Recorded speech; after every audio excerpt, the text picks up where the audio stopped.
তোর সমস্যা কি? কবিরাজ বাবু, আমার পেটে প্রচন্ড ব্যথা। পায়খানা কেমন?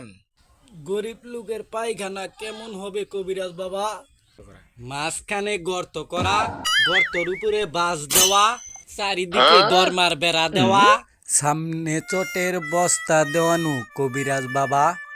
আরে আমি তোর পায়খানার কথা বলছি। হ্যাঁ কবিরাজ বাবা, আমি আমার পায়খানার কথাই বলতেছি। ওটা আমি নিজের হাতে বানিয়েছি কবিরাজ বাবা। আরে বেটা, আমি তোর পায়খানার কথা বলছি। মানে তুই সকালে কিবা পায়খানা কইরা আইছ? খুব পাতলা কবিরাজ বাবা। কেমন পাতলা কদেহি? একদম পাতলা কবিরাজ বাবা। আরে একদম কিবা পাতলা? এত পাতলা কবিরাজ বাবা, যা মুখে দিয়া কুলি করতে পারবা। Oh my God!